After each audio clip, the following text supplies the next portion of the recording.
यदेवेह तदमुत्र यदमुत्र तदन्विह मृत्योः स मृत्युमाप्नोति य इह नानेव पश्यति। जो परमात्मा यहाँ है वही परलोक में भी है, जो वहाँ है वही यहाँ पर भी है। वह मनुष्य मृत्यु से मृत्यु को प्राप्त होता है, अर्थात बारंबार जन्म मरण गति को प्राप्त होता है। जो इस जगत में उस परमात्मा को अनेक की तरह देखता है, अर्थात भेद बुद्धि एवं छोटे बड़े नाना भाव वाला देखता है।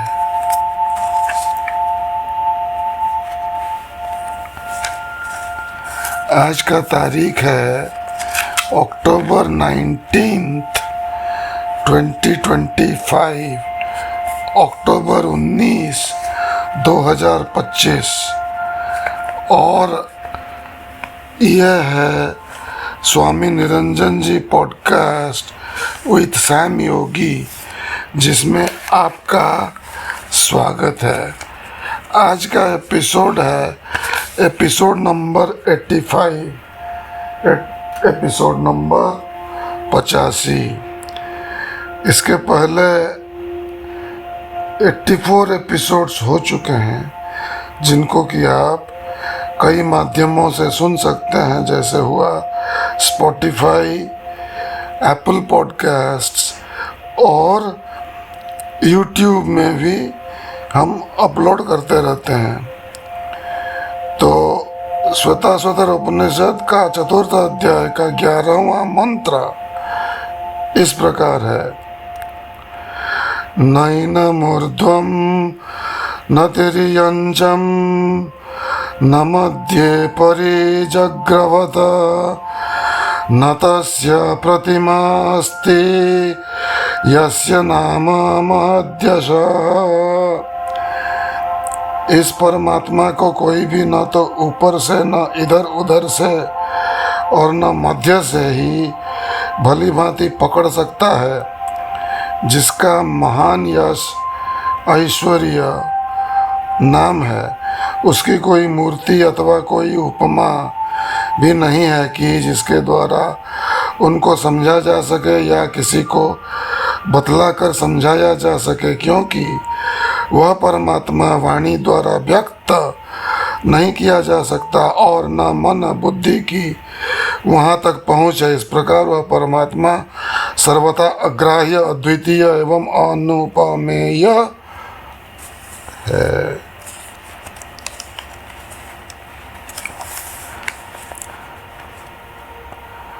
तो इस पर और भी ग्रंथ क्या कहते हैं, तो ये तो हो गया श्रुति। वेद को हम श्रुति कहते हैं और श्रुति और स्मृति में अंतर है। और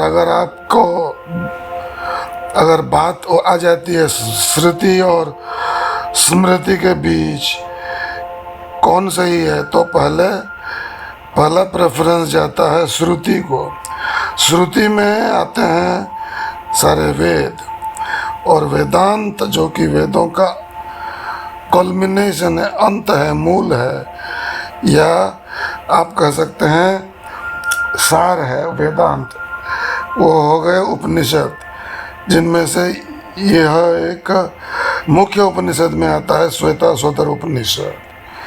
तो उसमें कहा गया, जो अभी आपने सुना, न तस्य प्रतिमा अस्ति यस्य नाम महद्यशः।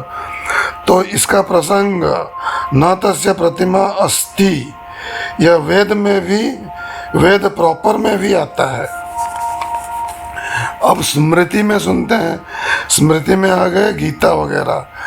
तो गीता में क्या कहती है, अनाशिनो अप्रमेयस्य 2:18 और गीता 2:25 में है, अव्यक्तो यम अचिन्त्यो यम अविकार्यो यम उच्यते।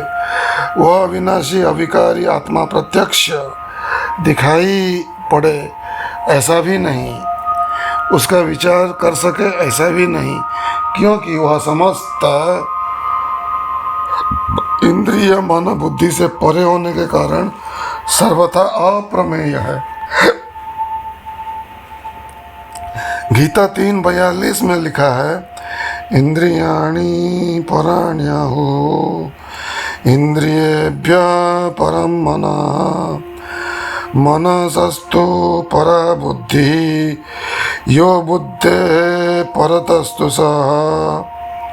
अब आइए देखते हैं मंत्र इसी अध्याय, चौथे अध्याय श्वेताश्वतर उपनिषद चौथे अध्याय का 22वां मंत्र। न संतसे तिष्ठति रूपमस्य न चक्षुषा पश्यति कश्चनैनं हृदिस्थं मनसा येनम् एवं विधिरमृतास्ते भवन्ति। और इसका बाद वाला मंत्र है मंत्र नंबर 23, श्वेताश्वतर उपनिषद 4.23। आप यह जब मंत्र का उदाहरण दिया जाता है और कह दिया जाता है तो उस मंत्र को आप गूगल में भी गूगल कर सकते हैं। पता नहीं किसने लिख दिया हो, कोई ब्लॉग वगैरह हो, तो उससे भी आप, विजडम लाइब्रेरी है, उससे भी आप इसको देख सकते हैं। और भी बहुत सारे माध्यम हैं, जैसे हो गया टेलीग्राम, उसमें कुछ लाइब्रेरीज हैं जहाँ ये सब उपनिषद लोड किए गए हैं। हमारा भी समूह है एक ब्रह्म ज्ञान, टेलीग्राम पे आप उसे ढूंढ सकते हैं। यस्य देवे परा भक्तिर यथा देवे तथा गुरौ तस्यैते कथितायर्थाः प्रकाशन्ते महात्मनः। उस परब्रह्म परमात्मा का स्वरूप दृष्टि के समक्ष नहीं ठहरता। इस परमात्मा का कोई भी अपने इन प्राकृत आँखों से द्वारा नहीं देख सकता। जो ध्यानादि में उसके किसी भी रूप में ज्योति दर्शन, प्रकाश दर्शन, तारादि दर्शन करते हैं, वह साधकों का मनोराज्य मात्र है, वह निश्चल अर्थात सत्य नहीं है। तो ऐसा होता है कि लोग, अच्छे लोग होते हैं जो कि यह ब्रह्म ज्ञान का पाचन नहीं कर सकते, क्योंकि इसमें कह दिया जाता है कि यह सब मनोराज्य है, सारे देव देवता कल्पित हैं। क्या हैं? कल्पित। जहाँ गोचर, जहाँ जाई मन जाई सो सब माया जान्यहु भाई। जहाँ तक आपका मन जाता है देवताओं का, वहाँ तक प्रवेश है। कौन से देवता? ब्रह्मा, विष्णु, महेश्वर, ये सब ब्रह्मज्ञानी के लिए कल्पित हैं।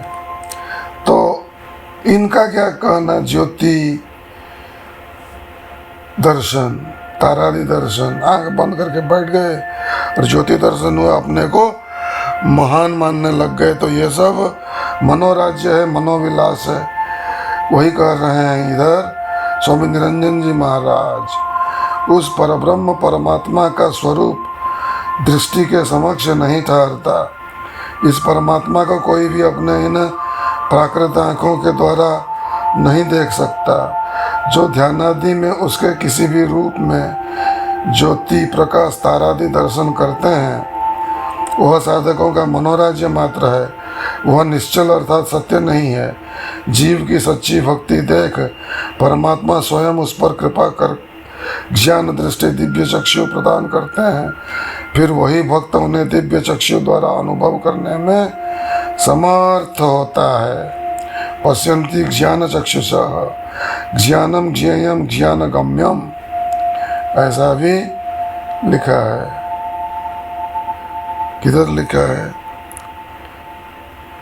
ज्ञानम ज्ञेयम ज्ञानगम्यम हृदय सर्व वितिष्ठितम। यह गीता का श्लोक है। अब इसी पर ये जो मंत्र अब आपने सुना, यह निरंजन जी महाराज का एक फेवरेट मंत्र है, तो उसको मैं दोहराता हूँ। मंत्र 4.23 अध्याय 4 मंत्र 23 उपनिषद हो गया, श्वेता स्वदर उपनिषद। श्लोक और मंत्र में फर्क क्या है? वेद के जितने श्लोक हैं या गद्य शैली में भी कुछ हैं, उनको मंत्र कह दिया। जैसे गायत्री मंत्र ऋग्वेद से आता है, और श्वेता स्वदर उपनिषद भी वेद का अंश है, तो इसलिए इसके जो जितने सारे श्लोक हैं उनको हम मंत्र कहते हैं। तो यह हो गया अध्याय 4 मंत्र नंबर 23 4.23। यस्य देवे परा भक्तिः यथा देवे तथा गुरौ तस्यैते कथिता ह्यर्थाः प्रकाशन्ते महात्मनः। अब इसका अर्थ तो सुन लिया। उस परब्रह्म परमात्मा का स्वरूप दृष्टि के समक्ष नहीं ठहरता। इस परमात्मा को कोई भी अपने इन प्राकृत आँखों के द्वारा नहीं देख सकता।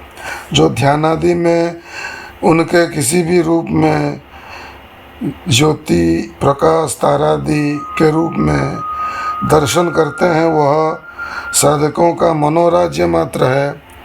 वह निश्चल अर्थात सत्य नहीं है। जीव की सच्ची भक्ति देख परमात्मा स्वयं उस पर कृपा कर ज्ञान दृष्टि दिव्य चक्षु प्रदान करते हैं। फिर वही भक्त उन्हें दिव्य चक्षु द्वारा अनुभव करने में समर्थ होता है। पश्यन्ति ज्ञान चक्षुषः ज्ञानम ज्ञेयम ज्ञानगम्यं नायमात्मा प्रवचनेन लभ्यो न मेधया न बहुना श्रुतेन यमे वैस वृणते तेन लभ्यः त्यस्यैष आत्मा विवृणते तनुम स्वाम।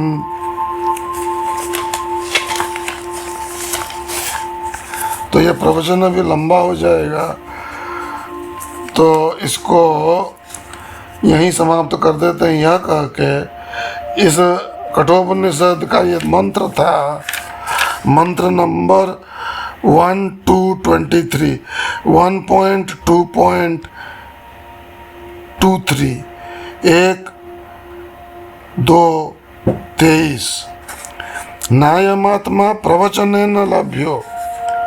यह परमात्मा न तो प्रवचन करने से, न प्रवचन सुनने से, न शास्त्र लिखने से, न संस्कृत पठन पाठन से, न तार्किक बुद्धि से प्राप्त होता है, तथा जो परमात्मा के संबंध में नाना प्रकार मतावलंबियों के द्वारा सुनते रहते हैं, उन श्रुति भी प्रतिपन्न साधकों को भी परमात्मा की प्राप्ति नहीं हो पाती है।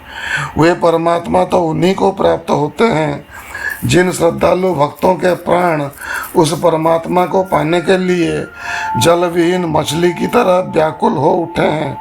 परब्रह्म उन श्रद्धालु अनन्य भक्तों की बुद्धि पर से अज्ञान का आवरण हटा ज्ञान ज्योति प्रकट कर देते हैं।